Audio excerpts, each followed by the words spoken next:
वो कलीसिया के लिए वीडियो बनाया करती थी। कुछ समस्याएं नजर आने पर वो उन्हें हल करने के लिए मेहनत नहीं करना चाहती थी। आलसी बनकर हमेशा इनकी जिम्मेदारी दूसरों को सौंप दिया करती थी। ऐसा तब तक होता रहा जब तक उसके समूह अगुआ ने उसे आत्मचिंतन करने को नहीं कहा। वो अपने कर्तव्य पालन में इतनी लापरवाह क्यों थी? इस समस्या की जड़ क्या थी?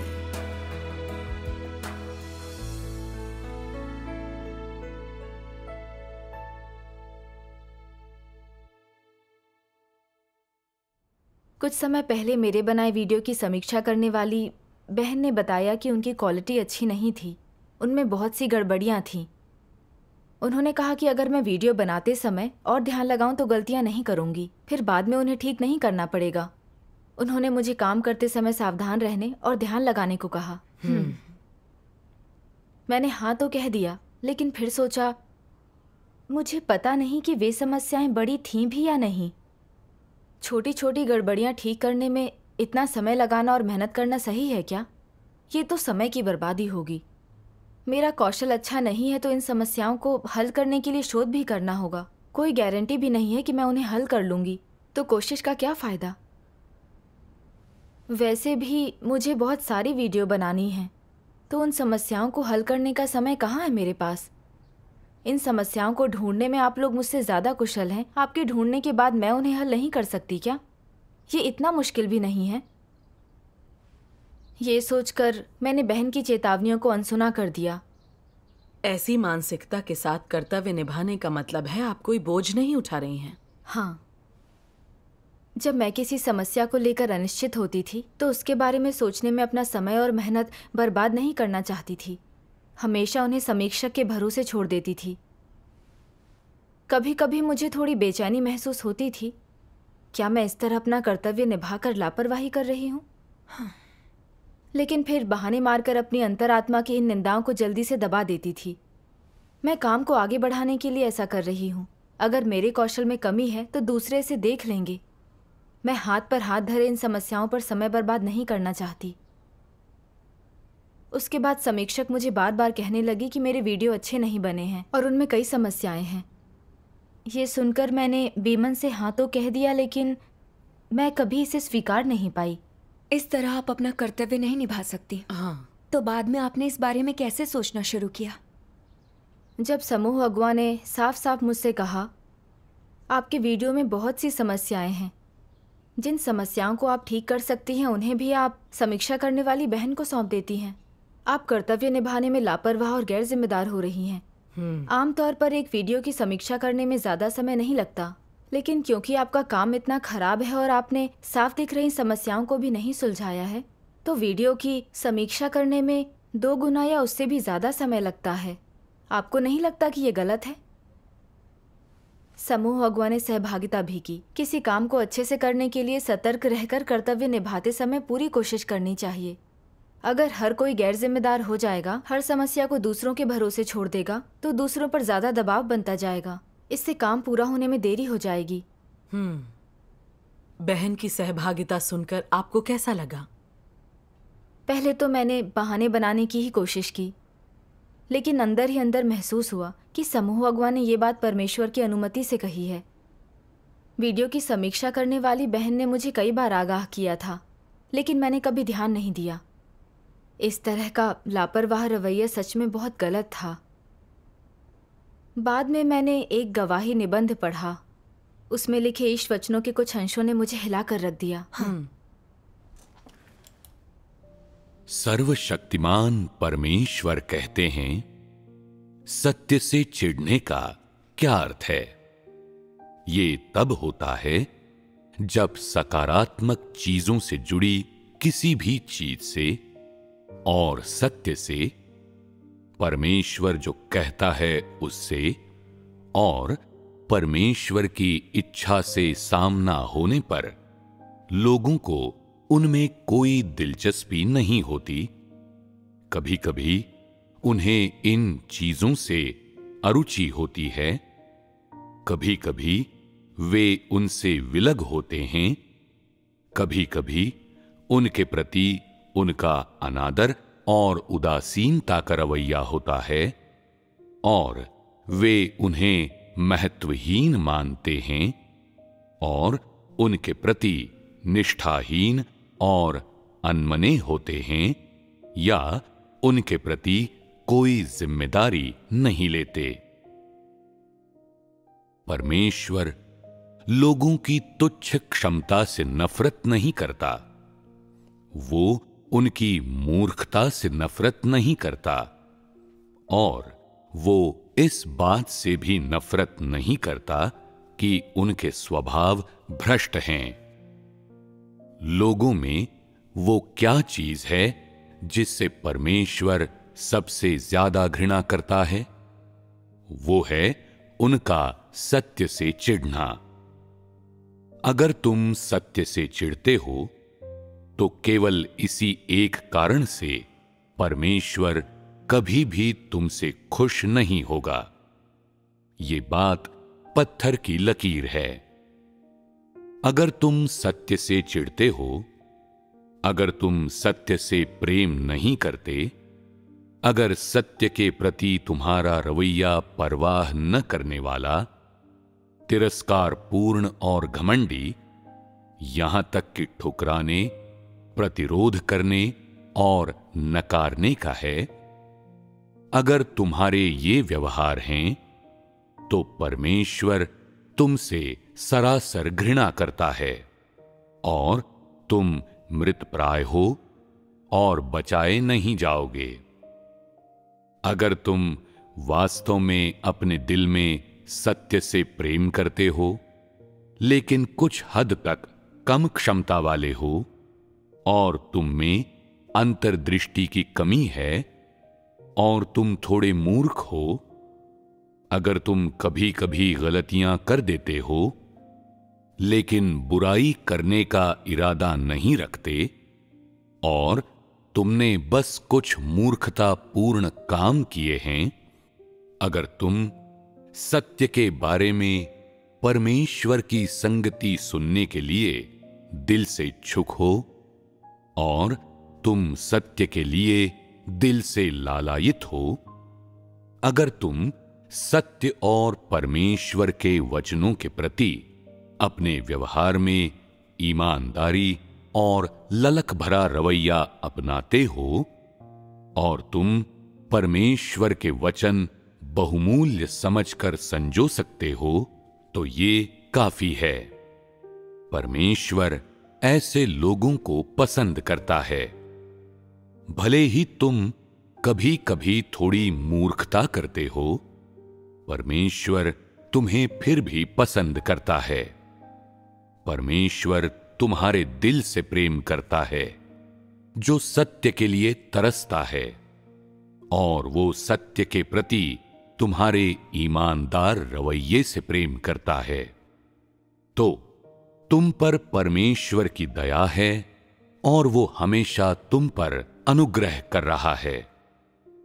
वो तुम्हारी खराब क्षमता या तुम्हारी मूर्खता पर विचार नहीं करता, न ही वो तुम्हारे अपराधों पर विचार करता है।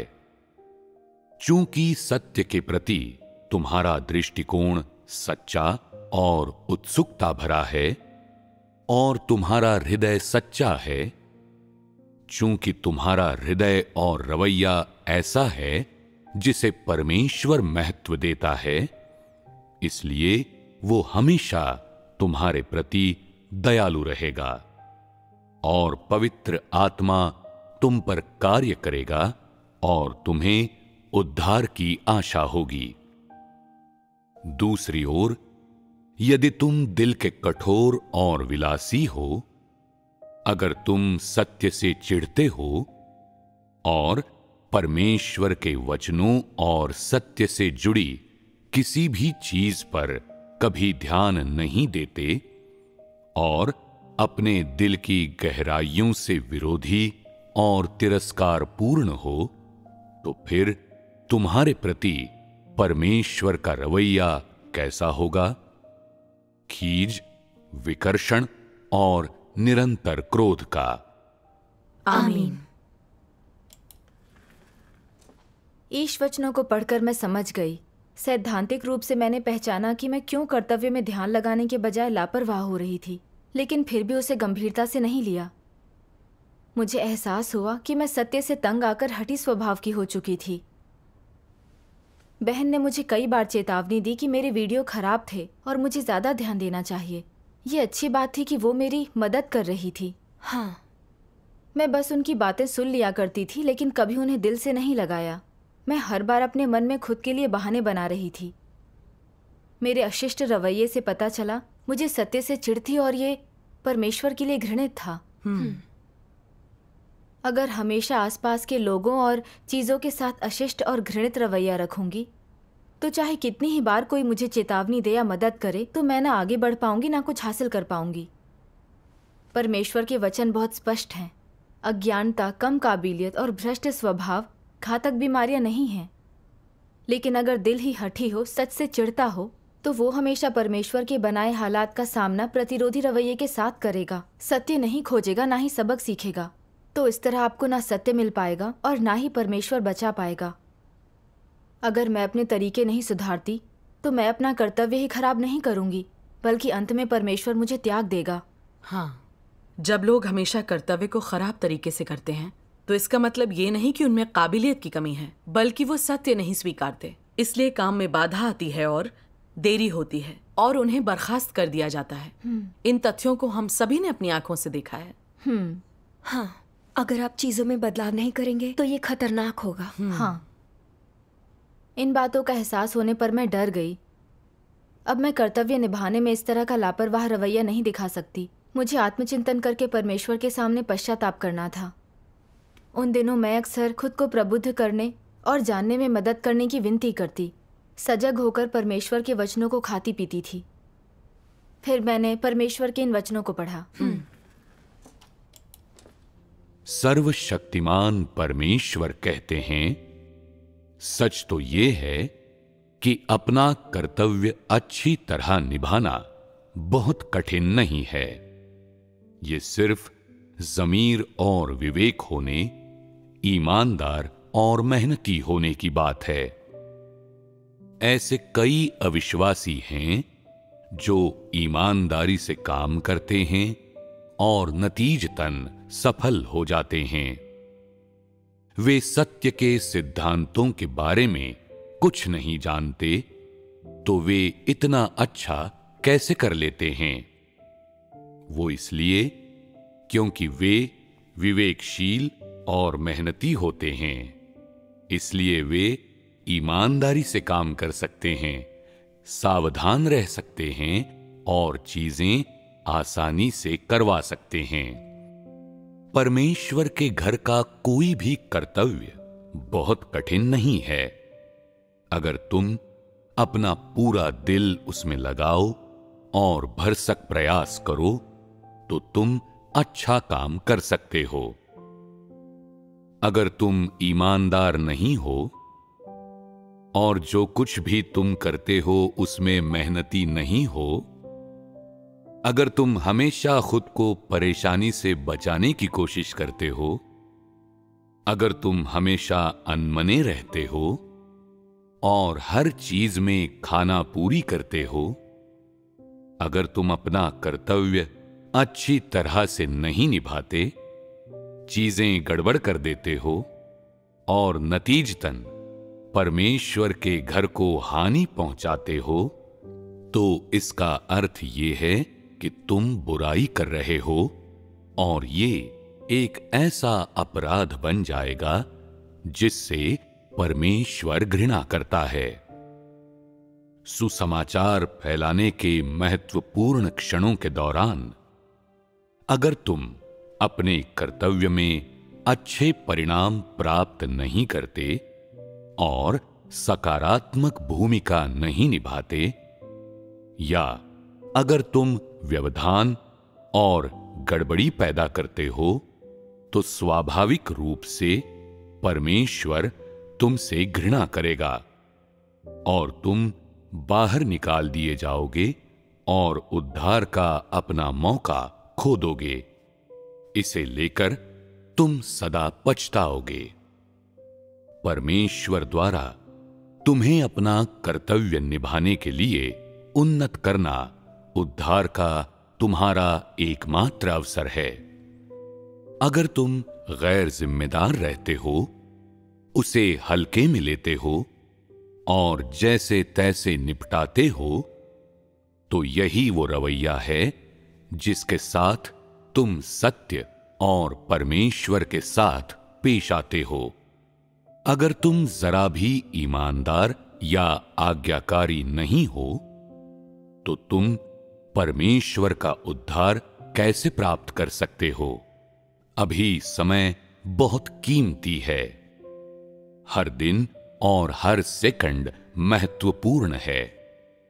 अगर तुम सत्य का अनुसरण नहीं करते, अगर तुम जीवन प्रवेश पर ध्यान केंद्रित नहीं करते और अगर तुम अपने कर्तव्य में खाना पूरी कर परमेश्वर को धोखा देते हो, तो ये वास्तव में मूर्खतापूर्ण और खतरनाक है। जब परमेश्वर तुमसे घृणा करने लगता है और तुम बाहर निकाल दिए जाते हो, तो पवित्र आत्मा तुम में कार्य नहीं करता और इसका कोई इलाज नहीं है। परमेश्वर किस तरह के व्यक्ति को बचाता है? तुम कह सकते हो कि उन सभी में ज़मीर और विवेक होता है और वे सत्य स्वीकार सकते हैं, क्योंकि सिर्फ ज़मीर और विवेक से युक्त लोग ही सत्य स्वीकार कर उससे प्रेम कर पाते हैं, और अगर वे सत्य समझते हैं तो उसका अभ्यास कर सकते हैं। ज़मीर और विवेक से रहित लोग वे होते हैं जिनमें मानवता का अभाव होता है। देशी भाषा में हम कहते हैं कि वे गुण रहित हैं। गुण रहित होने की प्रकृति क्या होती है? वो मानवता से रहित प्रकृति होती है, और ऐसी प्रकृति वाला व्यक्ति मानव कहलाने के योग्य नहीं होता। जैसी कि कहावत है, तुम में कोई भी कमी हो पर गुण की कमी न हो, उसके बिना तुम्हारा काम तमाम हो जाता है और फिर तुम इंसान नहीं रहते।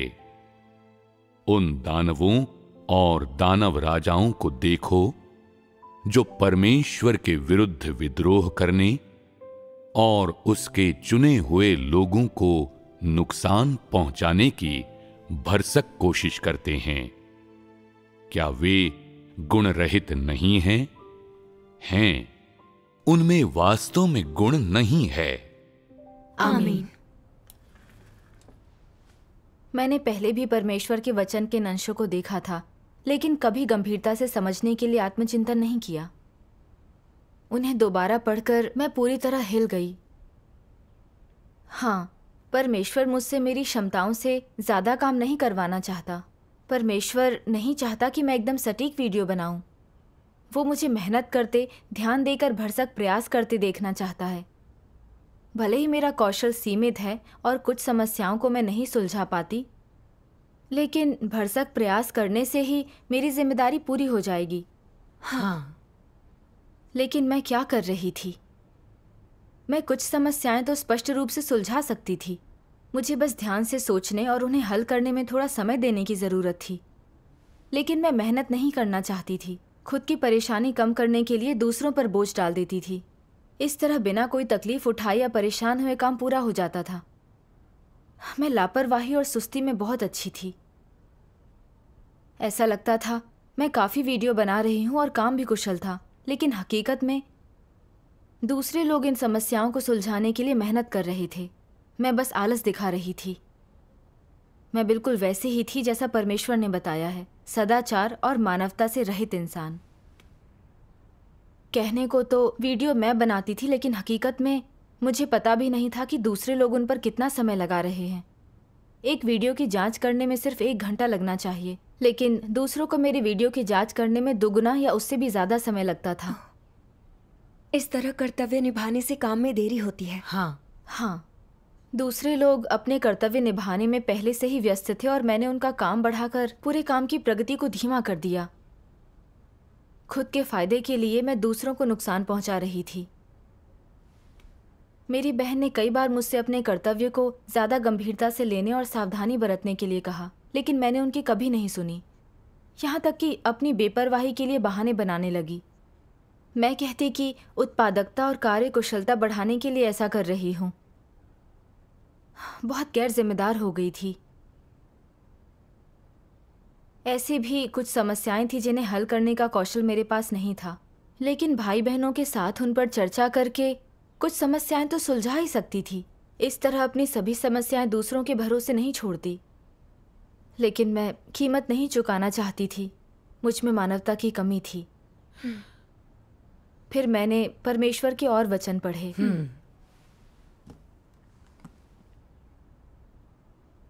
कुछ लोग चाहे जो भी काम करें या कोई भी कर्तव्य निभाएं, वे उसमें सफल नहीं होते। ये उनके लिए बहुत अधिक होता है। ये उन दायित्वों या जिम्मेदारियों को नहीं निभा पाते जो लोगों को निभानी चाहिए।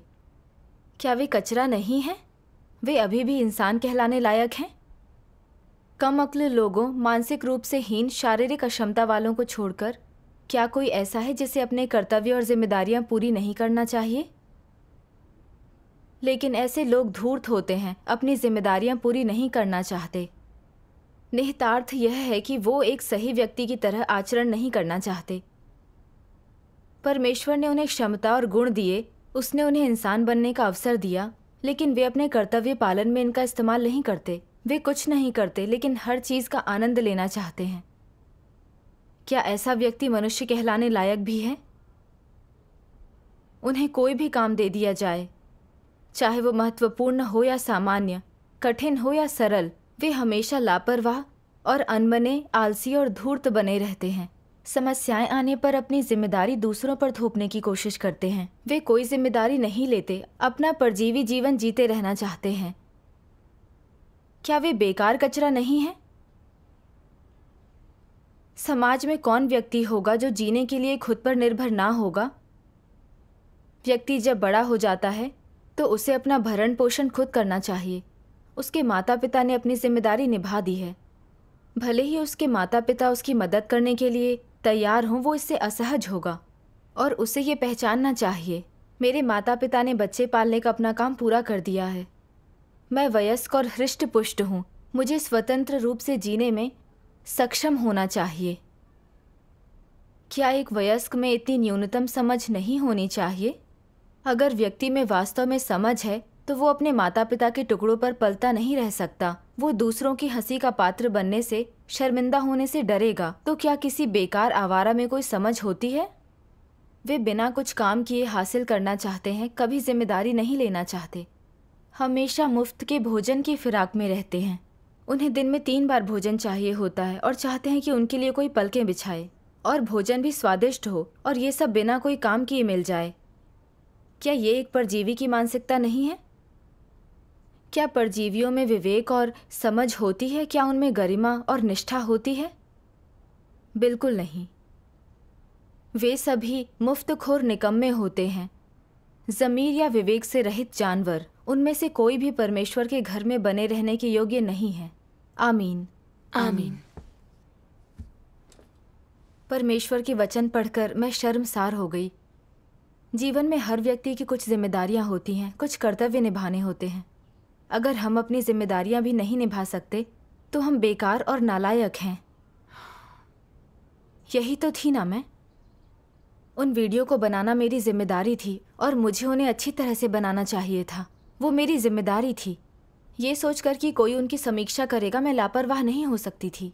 ऐसा करके मैं ढिलाई बरत रही थी, काम चोरी कर रही थी, गैर जिम्मेदार हो रही थी। इन जिम्मेदारियों को दूसरों पर थोपने के लिए बहाने बना रही थी। हाँ।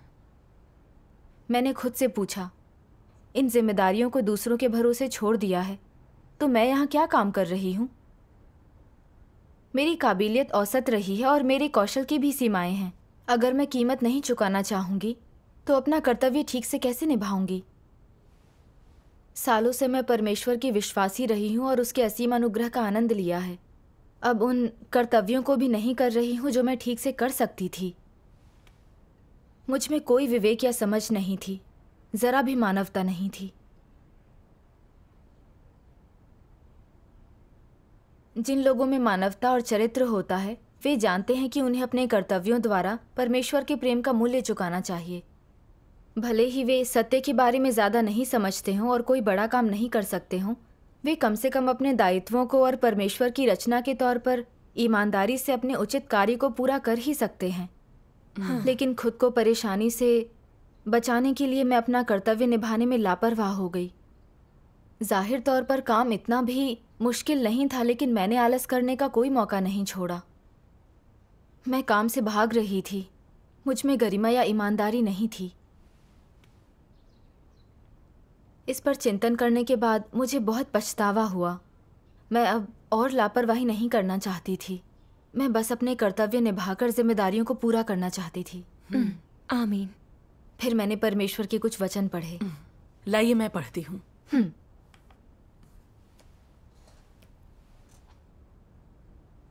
कुछ लोग जो कष्ट उठाने के लिए बिल्कुल भी तैयार नहीं होते, जो समस्या होने पर हमेशा शिकायत करते हैं और कीमत नहीं चुकाते हैं, ये किस तरह का रवैया है?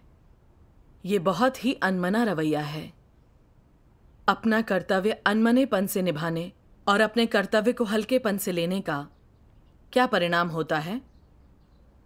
तुम अपना कर्तव्य तो अच्छे तरह निभा सकते हो, लेकिन तुम उसे खराब ढंग से करते हो, मानक के अनुसार नहीं करते, तो परमेश्वर तुम्हारे रवैये से संतुष्ट नहीं होगा। अगर तुम परमेश्वर से प्रार्थना कर सकते, सत्य खोज सकते और अपना पूरा दिल दिमाग उसमें लगा सकते, अगर तुम इस तरह के सहयोग में सक्षम हो सकते, तो परमेश्वर तुम्हारे लिए सब कुछ करता, ताकि जब तुम कुछ करो तो सब कुछ सही तरह से हो और परिणाम अच्छे हों। तुम्हें ज्यादा प्रयत्न करने की जरूरत ना पड़े। जब तुम पूरी ताकत से सहयोग करते हो तो परमेश्वर तुम्हारे लिए सब व्यवस्थित करेगा। यदि तुम मक्कार और विश्वासघाती हो, कर्तव्य के प्रति उदासीन हो, हमेशा भटक जाते हो, तो वो कार्य नहीं करेगा, तो तुम ये सभी अवसर खो दोगे और परमेश्वर कहेगा तुम योग्य नहीं हो, तुम बेकार हो, दूर खड़े हो जाओ। तुम्हें धूर्त और कपटी होना पसंद है ना? तुम्हें आलसी होना और आराम करना पसंद है ना? तो फिर ठीक है, हमेशा के लिए आराम करो। परमेश्वर ये अनुग्रह और अवसर किसी और को दे देगा। तो बताओ, तुम लोग क्या कहते हो, ये नुकसान है या फायदा? नुकसान। ये बहुत बड़ा नुकसान है। आमीन। आमीन। हाँ, जब मुझे वीडियो बनाते समय समस्या हुई और कुछ समझ नहीं आया, तब अगर मैं मेहनत करती और कीमत चुकाती, प्रार्थना करती, सत्य खोजती, तो परमेश्वर मुझे प्रबुद्ध करता, समस्या की जड़ समझने में मेरी अगुवाई करता। तब मैं अपने कर्तव्य में सुधार करती रहती और अपनी कमियों की भरपाई कर पाती, और इस तरह से मैं अपने कौशल और जीवन प्रवेश में लाभ और प्रगति कर पाती। मैंने सोचा कि कैसे कोई समस्या आते ही मैं उसे दूसरों पर थोपने की कोशिश करती थी। अंत में दूसरे ही खोज और विचार करके उससे कुछ हासिल कर पाते थे। वे अपने कर्तव्यों में सुधार करते और जीवन में प्रगति करते, जबकि मैं कुछ भी हासिल किए बिना सिर्फ कार्य पूरे कर रही थी। कितनी ज़्यादा मूर्ख थी ना मैं। और अंत में हार तो सिर्फ मेरी ही हुई ना। हाँ, जब लोग अपने कर्तव्यों के प्रति लापरवाह होते हैं, उन्हें शारीरिक पीड़ा भले ही नहीं होती, लेकिन वे जीवन में हार जाते हैं। ऐसा करना सरासर बेवकूफ़ी है। हाँ, आप सिर्फ खुद को नुकसान पहुंचाते हैं। हाँ, जैसा कि बाइबल में लिखा है, और निश्चिंत रहने के कारण मूढ़ लोग नष्ट होंगे। सही कहा। हाँ, मेरी जैसी मनोवृत्ति से परमेश्वर घृणा और उसे नापसंद करता है, इसलिए उसने मुझे प्रबुद्ध नहीं किया। इस वजह से मैं अंधी थी और कोई समस्या देख ही नहीं पाई। अगर मैंने पश्चाताप नहीं किया तो मेरा जीवन स्वभाव कभी नहीं बदलेगा और ना ही मैं कर्तव्यों में प्रगति करूंगी। अगर किसी ने मेरे काम की समीक्षा और जांच नहीं की होती तो मैं नाकारा ही साबित होती। हाँ, इस पर विचार करने पर मुझे समझ आया कि आलसी बनकर ना केवल मैंने परमेश्वर को धोखा दिया, बल्कि कलीसिया के कार्य में देरी भी की। मैं खुद को भी धोखा देकर बर्बाद कर रही थी। हाँ। इस विचार ने मुझे बहुत दुखी कर दिया। मैं अपना कर्तव्य और जिम्मेदारियों को ध्यान से पूरा करना चाहती थी। अब से आलस या लापरवाही के कोई बहाने नहीं ढूंढना चाहती थी। आपने बाद में चीजों में बदलाव कैसे किया? मैंने परमेश्वर के वचन पढ़े।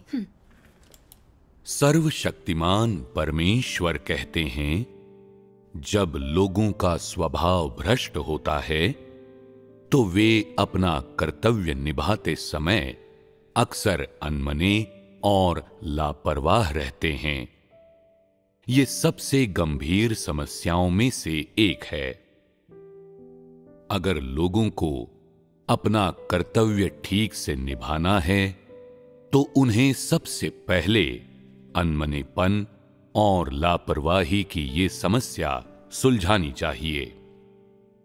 अगर उनका रवैया अनमना और लापरवाह होगा तो वे अपना कर्तव्य उचित ढंग से नहीं निभा पाएंगे, जिसका अर्थ है कि अनमनेपन और लापरवाही की समस्या हल करना बेहद जरूरी है।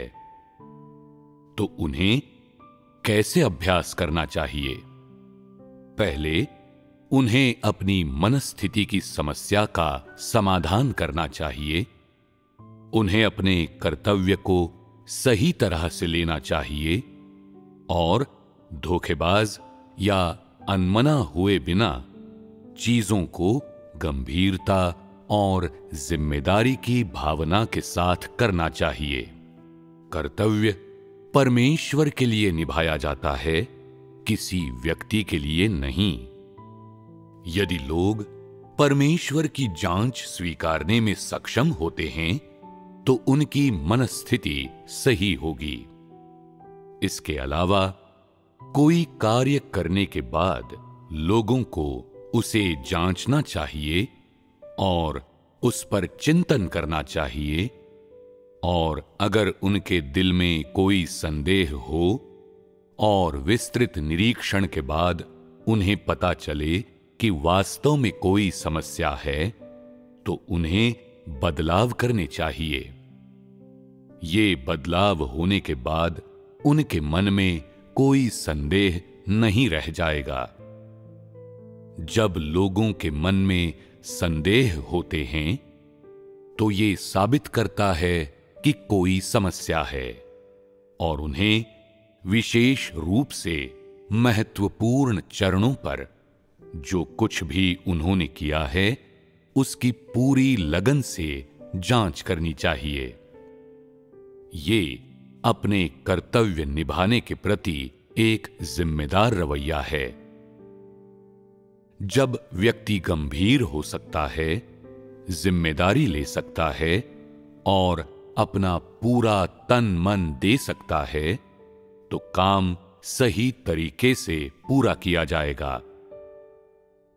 कभी कभी तुम्हारी मनस्थिति सही नहीं होती और साफ साफ नजर आने वाली गलती भी ढूंढ या पकड़ नहीं पाते। अगर तुम्हारी मनस्थिति ठीक होती तो पवित्र आत्मा की प्रबुद्धता और मार्गदर्शन से तुम वो समस्या पहचानने में सक्षम होते। अगर पवित्र आत्मा तुम्हारा मार्गदर्शन करे और तुम्हें जागरूकता दे, दिल में स्पष्टता महसूस करने दे और जानने दे कि गलती कहां है, तो तब तुम भटकाव दूर करने और सत्य के लिए प्रयास करने में सक्षम होगे। अगर तुम्हारी मनस्थिति सही न हो पाए और तुम लोग अन्यमनस्क और लापरवाह रहो तो क्या तुम गलती देख पाओगे? तुम नहीं देख पाओगे। इससे क्या पता चलता है? ये दिखाता है कि अपने कर्तव्य सही तरह से निभाने के लिए ये बहुत महत्वपूर्ण है कि लोग सहयोग करें। उनका मिजाज बहुत महत्वपूर्ण है और वे अपनी सोच और इरादों को किस दिशा में ले जाते हैं वो भी बहुत महत्वपूर्ण है। परमेश्वर इसकी जांच करता है और ये देख सकता है कि अपने कर्तव्य का निर्वहन करते समय लोग किस मनोदशा में होते हैं। ये महत्वपूर्ण है कि अपने कार्य करते समय लोग उसमें अपने पूरे दिल और पूरी शक्ति का प्रयोग करें। सहयोग काफी महत्वपूर्ण घटक होता है। यदि लोग अपने जिन कर्तव्यों का निर्वहन कर चुके हैं और जो चीजें पूरी कर चुके हैं, उन्हें लेकर कोई अफसोस न करने का प्रयास करें, परमेश्वर के कर्जदार न रहें, केवल तभी वे अपने पूरे दिल और पूरी शक्ति से कार्य कर रहे होंगे। मान लो कलीसिया तुम्हें कोई काम करने के लिए देता है और तुम कहते हो, ये काम दूसरों से अलग दिखने का मौका हो या नहीं, चूंकि ये मुझे दिया गया है इसलिए मैं इसे अच्छी तरह से करूंगा। मैं ये जिम्मेदारी उठाऊंगा। अगर मुझे स्वागत कार्य सौंपा जाता है तो मैं उसे अच्छी तरह से करने में अपना सब कुछ लगा दूंगा। मैं भाई बहनों की अच्छी तरह देखभाल करूंगा और सबकी सुरक्षा बनाए रखने का भरसक प्रयास करूंगा। अगर मुझे सुसमाचार फैलाने का काम सौंपा जाता है तो मैं खुद को सत्य से लैस करूंगा और प्रेम पूर्वक सुसमाचार फैलाऊंगा और अपना कर्तव्य अच्छी तरह निभाऊंगा। अगर मुझे कोई विदेशी भाषा सीखने का काम सौंपा जाता है तो मैं लगन से उसका अध्ययन करूंगा और उस पर कड़ी मेहनत करूंगा और जितनी जल्दी हो सके 1-2 साल के भीतर उसे सीख लूंगा, ताकि मैं विदेशियों को परमेश्वर की गवाही दे सकूं। अगर मुझे गवाही के लेख लिखने का काम सौंपा जाता है तो मैं वैसा करने के लिए खुद को कर्तव्यनिष्ठ ढंग से प्रशिक्षित करूंगा और सत्य के सिद्धांतों के अनुसार चीजें देखूंगा। मैं भाषा के बारे में सीखूंगा और भले ही मैं सुंदर गद्य वाले लेख लिखने में सक्षम न हो पाऊं, मैं कम से कम अपने अनुभव और गवाही स्पष्ट रूप से संप्रेषित कर पाऊंगा। सत्य के बारे में सुगम तरीके से संगति कर सकूंगा और परमेश्वर के लिए सच्ची गवाही दे सकूंगा, ताकि जब लोग मेरे लेख पढ़ें तो वे शिक्षित और लाभान्वित हों। कलीसिया मुझे जो भी काम सौंपेगी मैं उसे पूरे दिल और ताकत से करूंगा। अगर कुछ ऐसा हुआ जो मुझे समझ न आए या अगर कोई समस्या सामने आई तो मैं परमेश्वर से प्रार्थना करूंगा, सत्य की तलाश करूंगा, सत्य के सिद्धांत समझूंगा और काम अच्छे से करूंगा। मेरा जो भी कर्तव्य हो मैं उसे अच्छी तरह से निभाने और परमेश्वर को संतुष्ट करने के लिए अपना सब कुछ इस्तेमाल करूंगा। मैं जो कुछ भी हासिल कर सकता हूं उसके लिए मैं अपनी जिम्मेदारी निभाने की पूरी कोशिश करूंगा और कम से कम मैं अपने ज़मीर और विवेक के खिलाफ नहीं जाऊंगा, न लापरवाह और अनमना बनूंगा, न कपटी और कामचोर बनूंगा, न ही दूसरों के श्रम फल का आनंद उठाऊंगा। मैं जो कुछ भी करूंगा वो अंतःकरण के मानकों से नीचे नहीं होगा। ये मानवीय व्यवहार का एक न्यूनतम मानक है और जो अपना कर्तव्य इस तरह निभाता है, वो एक कर्तव्यनिष्ठ समझदार व्यक्ति कहलाने योग्य हो सकता है।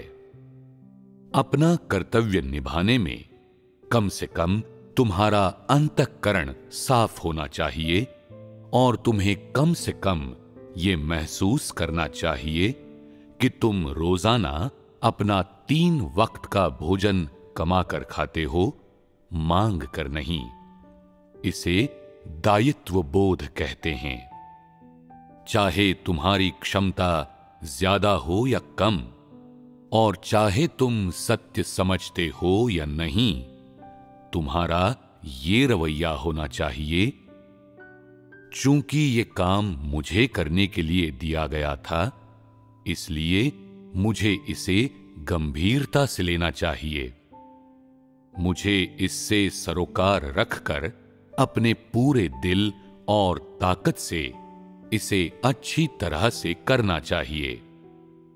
रही ये बात कि मैं इसे पूर्णतया अच्छी तरह से कर सकता हूं या नहीं, तो मैं कोई गारंटी देने की कल्पना तो नहीं कर सकता, लेकिन मेरा रवैया ये है कि मैं ये सुनिश्चित करने की पूरी कोशिश करूंगा कि ये अच्छी तरह से हो, और मैं निश्चित रूप से इसके बारे में लापरवाह और अनमना नहीं रहूंगा। अगर कोई समस्या आती है तो मुझे जिम्मेदारी लेनी चाहिए और सुनिश्चित करना चाहिए कि मैं इससे सबक सीखूं और अपना कर्तव्य अच्छी तरह से निभाऊं। ये सही रवैया है। क्या तुम लोगों का रवैया ऐसा है? आमीन। परमेश्वर के वचन पढ़कर मुझे अभ्यास का एक मार्ग मिल गया। मुझे ईमानदारी और जिम्मेदारी से कर्तव्य निभाना चाहिए। हर वीडियो में सावधानी बरतनी थी। अगर किसी चीज़ को लेकर असमंजस हो तो उसकी जांच करने और उस पर सावधानी से विचार करने की ज़रूरत थी। हालांकि कभी कभी मैं खुद नहीं समझ पाऊंगी, तो कुछ कुशल भाई बहनों से इस बारे में चर्चा कर सकती हूँ। फिर समस्याओं को हल करने की भरसक कोशिश करूंगी। ऐसे ही अपना कर्तव्य निभाकर मैं परमेश्वर का प्रबोधन पाऊंगी। हाँ। इस पर विचार करने के बाद मैं सजग होकर अभ्यास के इस मार्ग पर चल पड़ी। जब कोई समस्या सामने आने पर उसका हल किसी और पर छोड़ देने का मन किया, तो मैं प्रार्थना करती कि उन जिम्मेदारियों को निभाऊं जिन्हें निभा सकती हूँ। मैं फिर ऐसा कुछ नहीं कर सकती जिससे परमेश्वर घृणा करता हो। इसलिए मुझसे ना सुलझने वाली समस्याओं पर मैं दूसरों से चर्चा करती थी, और सबके साथ संगति करके मैं कुछ समस्याओं को हल कर पाई और मैंने बहुत कुछ सीखा। पहले समस्याओं पर विचार किए बिना मैं उन्हें दूसरों पर थोप देती थी। जब वे समस्या पर मुझसे बात करते तो सिर्फ उनके कहे पर चलती थी। मेरे अपने कोई विचार नहीं थे। वीडियो पूरा होने पर भी मुझे कुछ हासिल नहीं होता था। लेकिन जब दूसरे कोई समस्या बताते तो मैं ध्यान से सोचती। लगता था मैं बहुत कुछ हासिल कर रही हूँ। कुछ समय इसी तरह अभ्यास करने के बाद मेरे कौशल में थोड़ा सुधार हुआ और पहले की तुलना में मेरे वीडियो में समस्याएं कम होने लगी। अपने कर्तव्य में भी मैं और अधिक कुशल हो गई थी। ये अभ्यास का अच्छा तरीका है। आपने तेजी से प्रगति भी की और इससे कलीसियाई कार्य को लाभ हुआ। हाँ, अब मुझे समझ आया कि अगर मैं अपना कर्तव्य ध्यान से निभाती रहूंगी और अपनी जिम्मेदारियों को पूरा करती रहूंगी तो मैं शांत और सहज महसूस करूंगी और बहुत कुछ हासिल कर प्रगति करूंगी। जीवन प्रवेश अपने कर्तव्य को लगन से करने से ही होता है। परमेश्वर का धन्यवाद। परमेश्वर का धन्यवाद। खराब मंशाओं के साथ हम कर्तव्य नहीं निभा सकते।